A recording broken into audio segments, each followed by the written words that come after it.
નમસ્કાર મિત્રો, ટાઈમ અનુકૂળ આયુર્વેદ ધીરુભાઈ સલાળામાં. આ મારે જે ફિટનેસ ચૂર્ણ બનાવું છું તો એની માટેની અમુક જે ઔષધિ હોય ને એ મારે આ રીતે દેશી ચૂલા ઉપર ગરમ કરવી પડે. તમે ગરમ કર્યા કેડે જ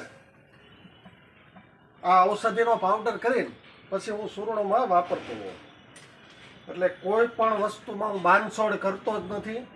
જે નીતિ નિયમ પ્રમાણે જ 100% આયુર્વેદિક જ જે વસ્તુને જે રીતે શેકવી પડે એમ જ શેકીને પાવડર કરવાનો.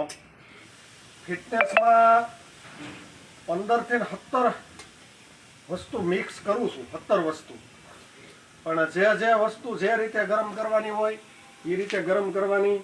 જો આ ગરમ થાય છે, આ ઔષધિને શેક્યા કેડે જ પાવડર કરવી તો જ આનું રિઝલ્ટ મળે છે.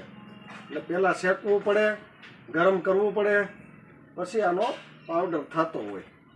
એટલે આપણે કામ ચાલુ છે ફિટનેસનું. આ ફિટનેસ ચૂર્ણનું જુઓ, તમે જુઓ એમાં ગરમ થઈ રહી છે ઔષધિ બધી. આ જે વસ્તુ વાપરતો હોઉં એટલે આ રીતે ગરમ કરી પછી એનો પાવડર કરવાનો. 100% પરિણામ મળે છે.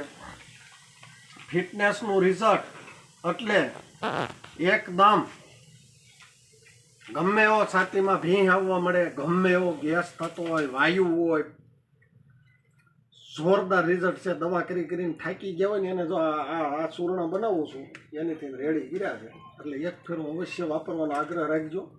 આ ફિટનેસનું જ બને છે અને દેશી ચૂલે શેકવાનું, પછી એનો પાવડર કરે.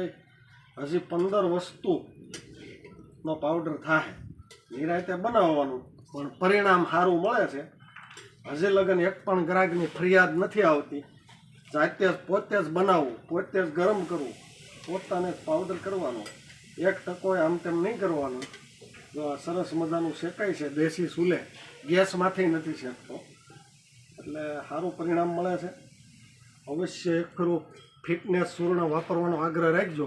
કદાચ ગમે એવો ગેસ થતો હોય, એસિડિટી હોય, કબજિયાત હોય, વાયુ હોય, પેટમાં દુખતું હોય, આ એક જ સમસ્યા 20 મિનિટની અંદર સારું કરી દે.